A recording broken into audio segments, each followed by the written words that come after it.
अपनी माँ को आवाज लगाता हो और देखता हो कि माँ इस समय कहाँ पर है। उससे पहले मैं मंत्री भैया को आवाज लगाऊंगा, क्योंकि हर रोज उसका पहरा रहता है गेट द्वार पर। मंत्री भैया, मंत्री भैया,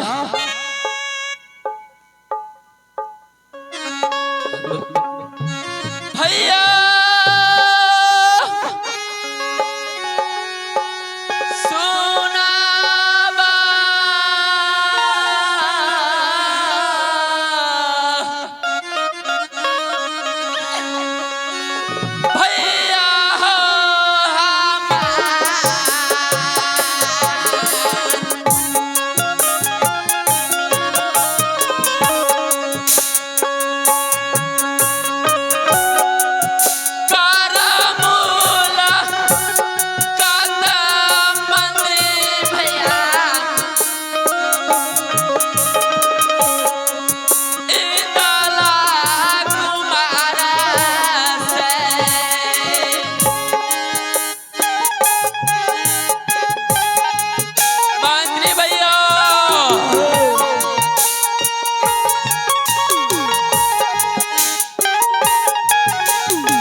मंत्री भैया, आपको मैं कितना बार आवाज लगाया, आप कहाँ थे इतना देर से?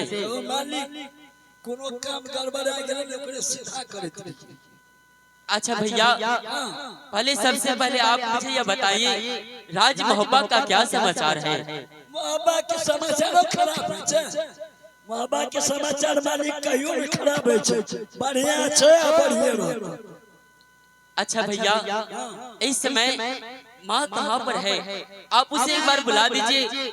आप उसको जाके कहिए कि उसका बेटा इंदल कुमार मिलने आया है गुरु पाठशाला से।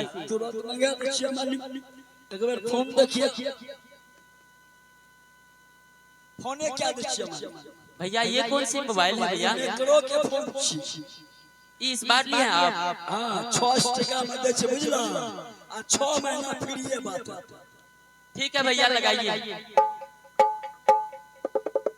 379348 green green green green green green चुपला चलली दुल्हा पर चलली दुल्हा जिए जलका। अरे बाप रे बाप, अरे बाप रे बाप, नीले लटका बाप, अरे बाप रे बाप, नीले लटका बाप, अरे बाप रे बाप,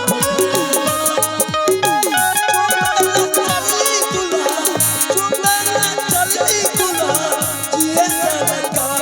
अरे बाप रे, अरे बाप रे,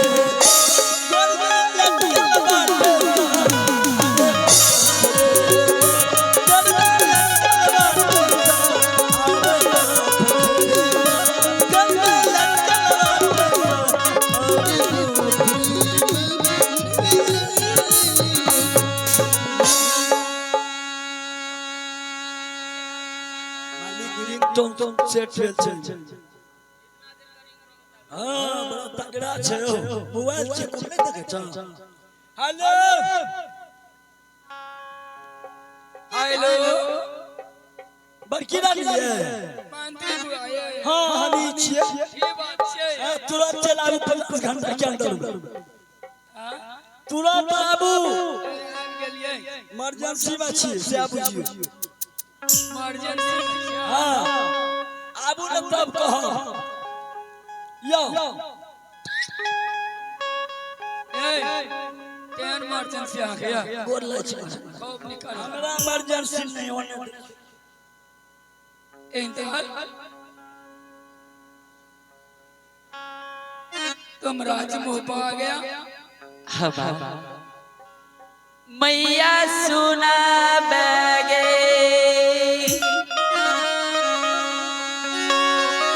गंगा गे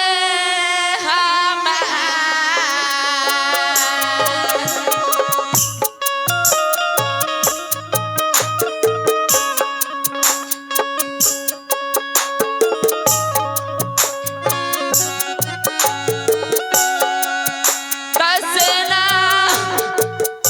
चल के मैया जी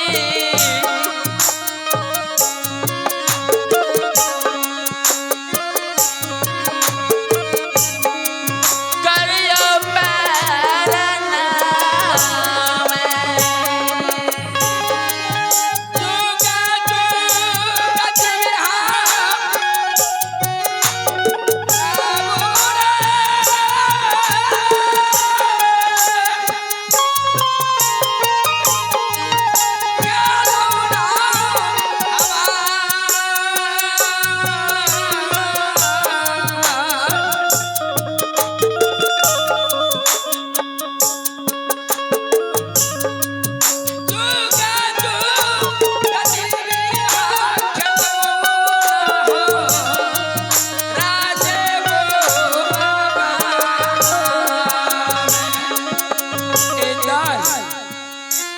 हमारा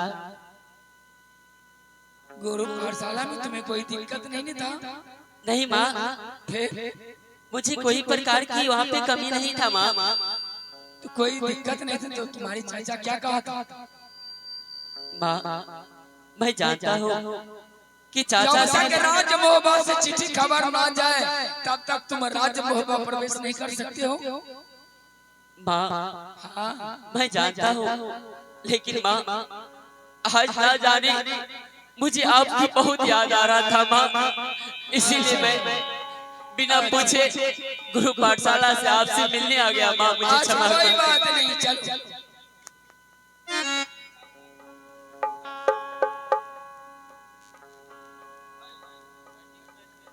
हेलो इंदाल चलो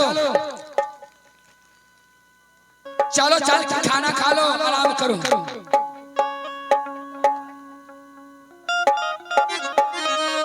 चलो चलो चलो बाबू रे इंदल रो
चलो अवश्य जाऊंगा माँ।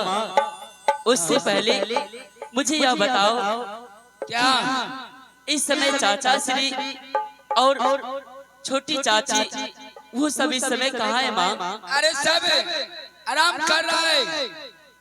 तुम्हें मालूम नहीं है कि तुम्हारी चाची अंदर में आराम करती होगी?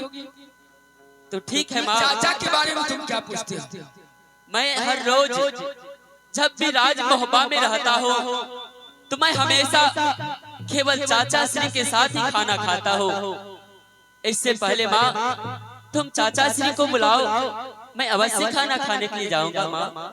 अरे पागल, तुम्हें मालूम भी है जो तुम्हारे चाचा और पैरीगढ़ वाले देवनंदन दोनों दोस्त मिलकर के पैरीगढ़ चला जाता है शिकार करने के लिए।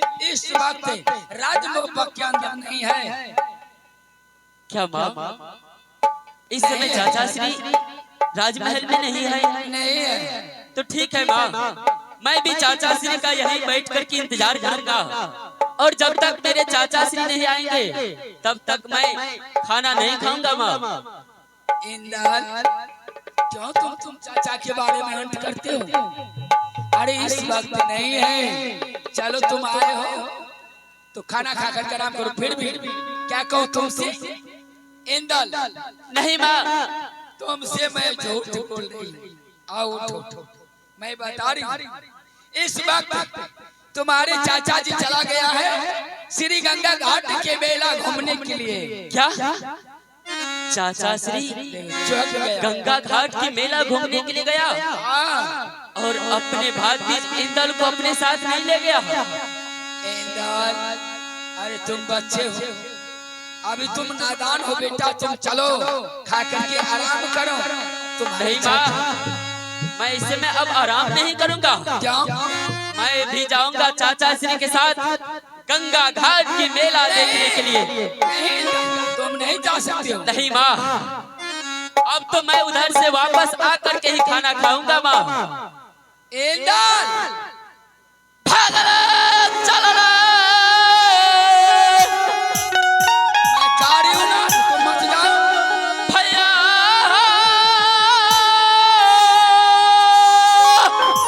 यह है अब मानेगा नहीं। इंदल कुमार।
आज दोनों दोस्त मिलकर गंगा घाट का मेला देखने के लिए जा रहा हूँ। आवाज से गंगा घाट का मेला देखूंगा। लेकिन दोस्त, हाँ मेरे दोस्त, साला मेला कैसे लगा लिया? यानी चौरा बराबर चौरा बराबर मर गया भाई चिलाल भाट भूमि में पृथ्वी चौहान ने मेला लगाया। हाँ मेला दिया ठिकादारी चौरा बराबर को चौरा बराबर को हर मर्यादा खबर सारे जगह नाता दे लेकिन राज मोहब्बा को नाता नहीं दिया। हर जगह न्योता दिया। इसलिए दोस्त मेला को तहस नहस कर दूंगा, मेला को लूट लूंगा। हाँ मेरे दोस्त, तो दोस्त टाइम नहीं लगाना है इसी बात। अब भाग ले आई चाची मास्टर जी,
चाचा सुना बहो दोस्त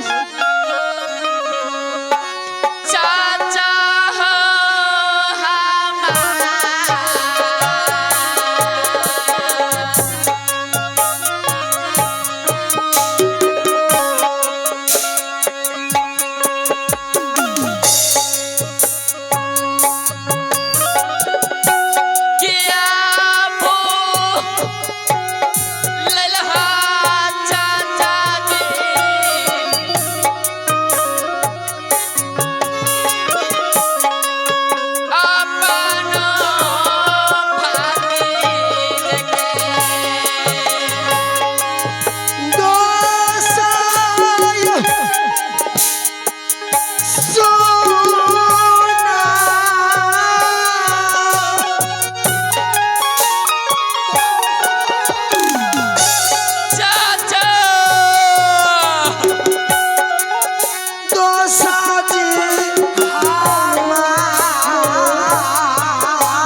ये क्या हो रहा है?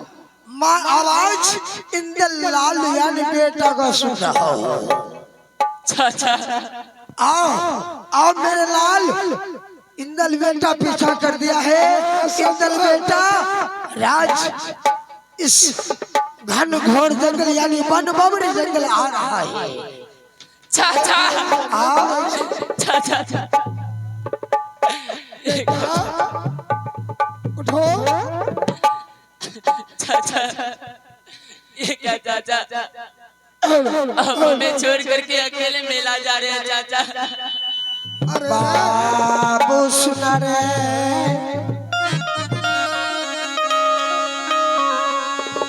जिगर के बाबू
तुम किस लिए आया मेरे लाल, ये बता।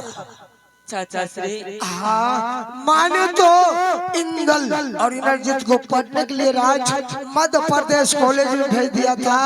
यानी दोनों दोस्त मिलकर तुम किस लिए आया मेरे लाल? चाचा श्री हाँ आज मुझे गुरु पाठशाला में अच्छा नहीं लग रहा था और आप सबकी याद मुझे बहुत सता रहा था चाचा श्री, इसीलिए मैं बिना चिट्ठी पत्र का राज मोहब्बा आ गया तो तुम्हें राज मोहब्बा रहना चाहिए रे मूर्ख। पहले ये बताइए चाचा श्री आप दोनों कहाँ जा रहे हैं? रे मूर्ख कुमार,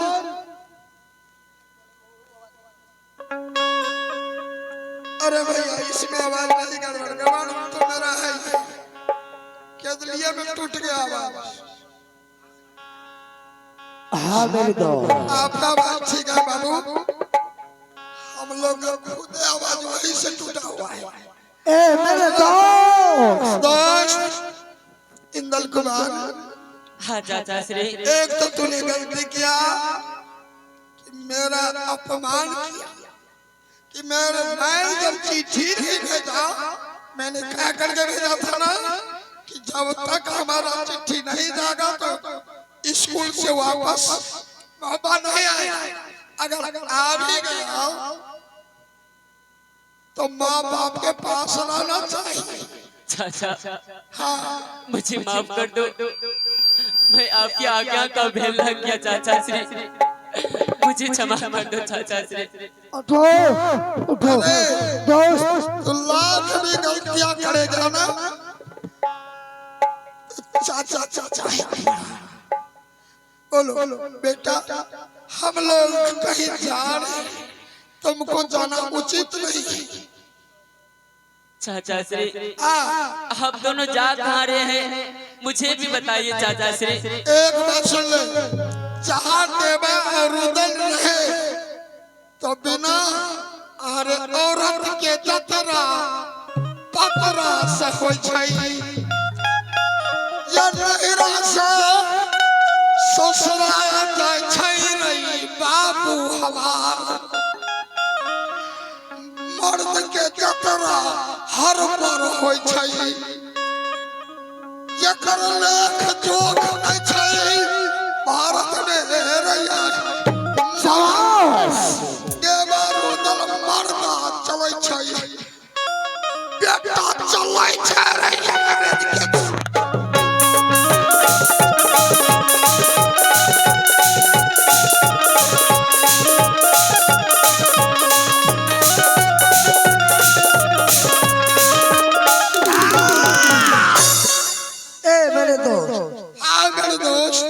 सबसे पहले ये बात है, बेटा से पूछिए किस कारण बेटा आया है। चाचा श्री, एनर्जी इंदल कुमार, जब तक आप मुझे नहीं बताएंगे कि आप दोनों चाचा सुनो, हम दोनों दोस्त श्री गंगा घाट में मेला लगा है। एकावनों किला में चिट्ठी न्योता पहुंच गया। 52 किला मोहब्बा पड़ता है। अच्छी जात यानी मुसलमान जान करके साला हरामजादा राजपूत छत्री मोहब्बा को छाट दिया। इसलिए मेला जबरदस्ती जा रहा, वहाँ मार काट पीटन पिटा होगा, लूट पाट होगा। इसलिए हम दोनों दोस्त जा रहे हैं कि हरामजादा अगर न्योता नहीं दिया तो देखोगा कि मेला कैसे लगाया है। चाचा श्री, इसलिए बेटा तब तो मैं भी जाऊंगा, ना, तब तो मैं भी आपके साथ जाऊंगा। मैं भी ए बालक मेरे लाल मेरे योद्धा, तुम नहीं जा सकते हो। तुम अभी निदान हो बालक हो। इस राज मोहब्बत धरती पावन में तुम निदान बालक बच्चा हो, तुम नहीं जा सकते हो। नहीं चाचा श्री, उस मेला में देश देश का क्षत्रिय शूरवीर प्रकट होगा। तुम नहीं जाओ मेरे लाल। मैं दोनों दोस्त मिलकर मेला देखकर आऊंगा। तुम्हें इससे अच्छा मेला राज मोहब्बत के अंदर लगा दूंगा मेरे लाल। तुम नहीं जाओ क्या? नहीं चाचा श्री, नहीं, मैं भी मोहब्बा का शेर हो, मैं भी मेला देखने जाऊंगा चाचा श्री।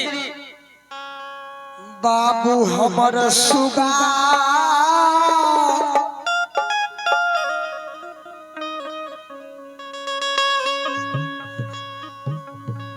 सुगा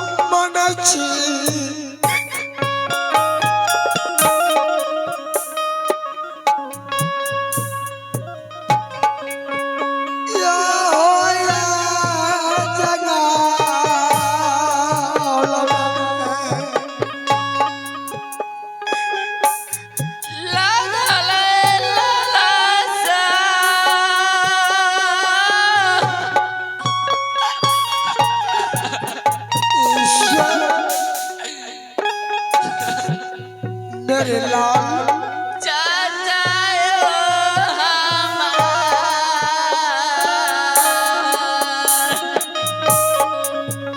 क्या जिद कर रहा मेरे लाल।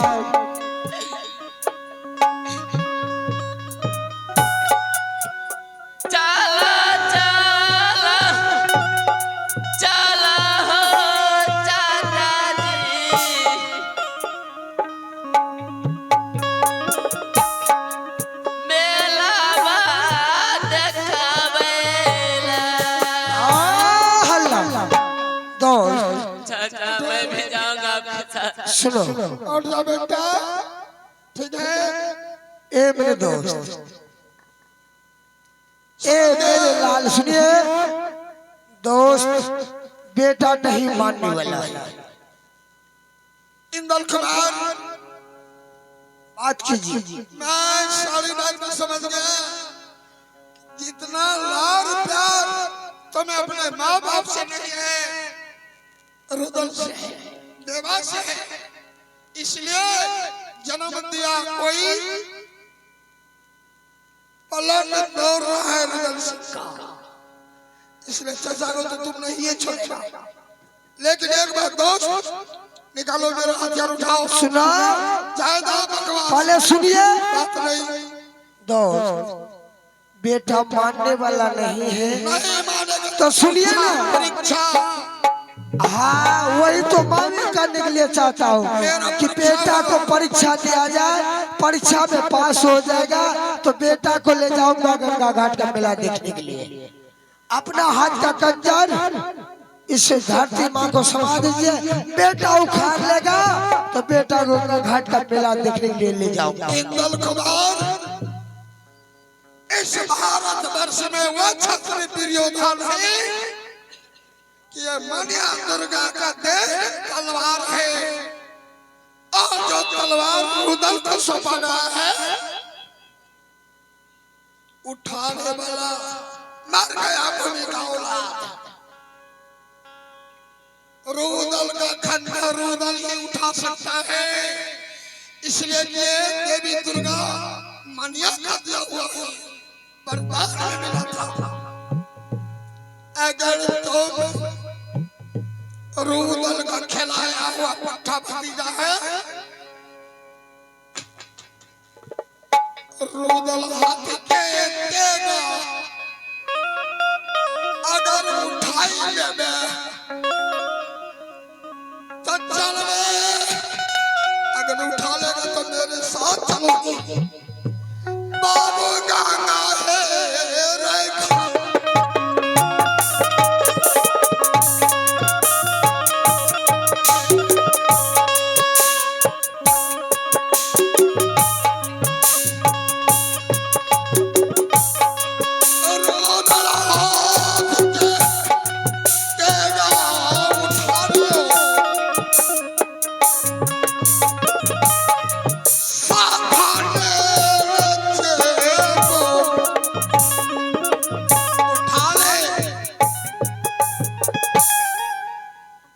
अगर यह तलवार तू उठा लिया तो मैं समझूंगा कि रुदल को दो हाथ था,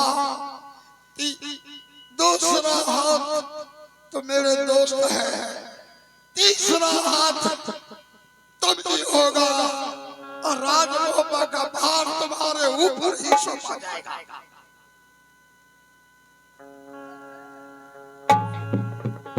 रही है सहारा मैया भगवती के भाग्य दिखा दे मेरे लाली, मेरे भाग्य मेरे जिगर का टुकड़ा।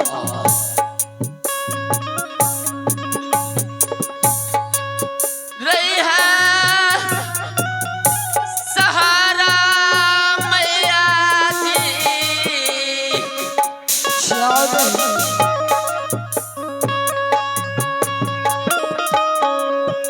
इंदला कुमार मैया गे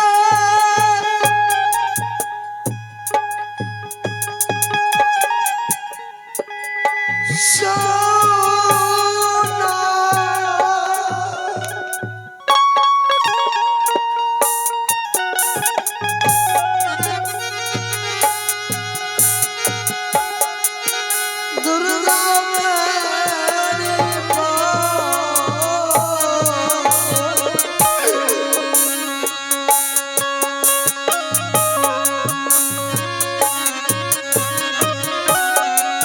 राय हाथ सहता गे मैया जी,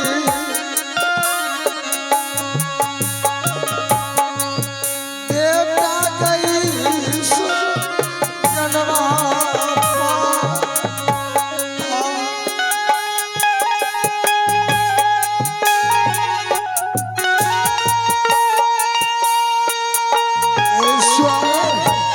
चाचा क्या लीजिए चाचा श्री। समझ गया, मेरा बेटा शेरा जवान बन गया। दोस्त बेटा तो छेला जवान बन गया, शाबाश। लेकिन दोस्त दूसरा सुनिए ना दोस्त मेरा बात को पहले मानिए। दूसरा रुदल पैदा ले लिया। ले तो लिया लेकिन वैसे नहीं ले जाऊंगा। इसी बात इसकी माँ राज मोहब्बा चलिए। राज मोहब्बा जाने के बाद भाभी माँ और भैया अमरपति आला से छुट्टी दिलवाऊंगा। उसके बाद ले जाऊंगा गंगा घाट का मेला। अच्छा एक बता, हाँ तू जो मेरे पास आया कौन आदमी बता दिया कि रुदल लौटे बजा रहा है गंगा घाट? चाचा श्री जब मैं राज मोहब्बा आया अच्छा तो सबसे पहले मैं अपने माँ से मिला। तो माँ से मैंने पूछा कि चाचा श्री कहाँ है। पहले तो वह मुझसे बहुत झूठ बोली, लेकिन बाद में जब मैंने जिद किया तभी माँ ही ने बताई कि आप दोनों जा रहे हैं गंगा घाट की मेला घूमने के लिए। तो सुनो, मैं समझ गया मेरा दोस्त। इसी वक्त मेला मत कीजिए, तीनों जन मिलकर चलिए राज मोहब्बा। जब तुम्हारी माँ तुमको कह दिया अगर यही से चलता हूँ कुछ हो जाएगा, जन्म जन्म के उल्हान कलंक लग जाएगा मेरे दोस्त। दोनों दोस्त पर ऊपर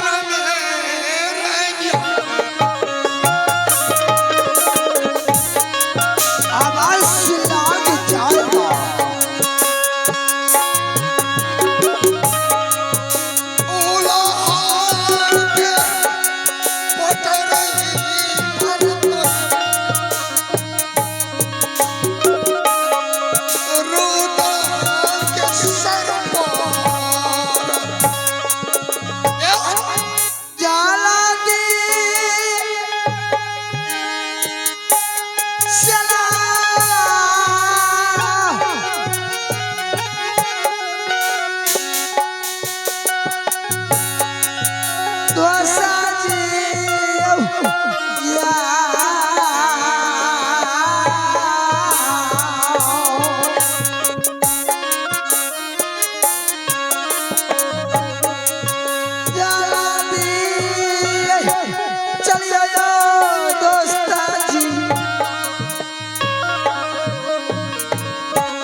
ये राज मोहब्बा है। सबसे पहले मैं भाई को आवाज लगाता हूँ। आप एक काम कीजिए मेरे दोस्त। आप बड़े भैया और भाभी सब पहले तो भैया को आप एक काम कीजिए मेरे दोस्त, इधर आइए। आप आराम कीजिए, मैं जानता हूँ मेरे दोस्त भैया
राम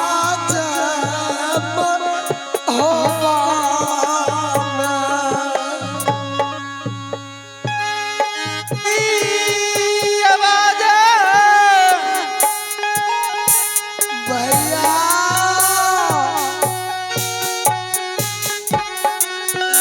भाई के निया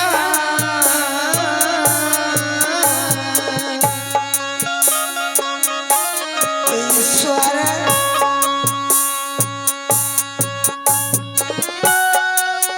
सुनी आवाज हमें चोट गई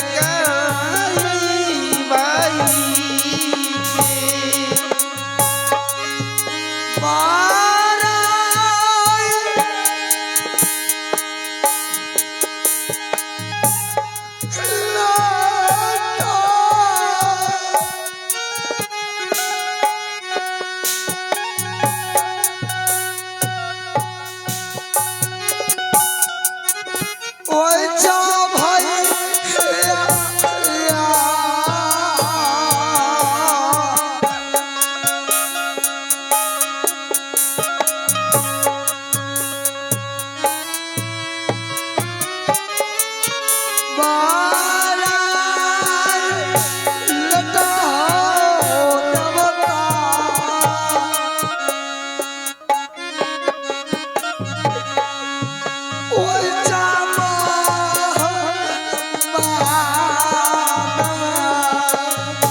क्या बात है दिव्यनंदन अचानक तुम दोनों दोस्त हमसे छुट्टी लेकर के गंगा तट पर मेला देखने के लिए जा रहे थे, अचानक लौट करके कैसे आ गए?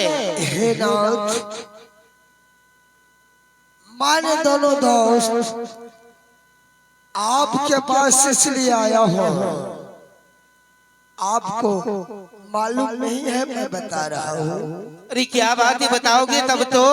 दोनों दोस्त गंगा घाट का मेला की यात्रा किए, यात्रा करने के बावजूद बाद में पीछे कर दिया इंदल बेटा। क्या? हे चाचा मैं भी गंगा घाट का मेला जाऊंगा, तो मैंने इंदल बेटा को मना किया। मना करने के बावजूद बेटा इंदल बात नहीं माना। नहीं मानने के बावजूद मैंने दोनों दोस्त आपके पास आया हूँ, आपसे इजाजत लेने के लिए। बातें कीजिए मेरे दोस्त। बड़े भैया ए मस्ती हुए ना, क्या बात है ये? अचानक लौट करके तुम दोनों रास्ते से पुनः राव जी महुब्बा चले आए, इसका कारण क्या है? कारण है कि मैं धर्मराज का कलंक का पोटली कपार पर लेना नहीं चाहता। अरे बात ही क्या है बताओ तो जंगी रुदल। अमानत लौटा में ले लिया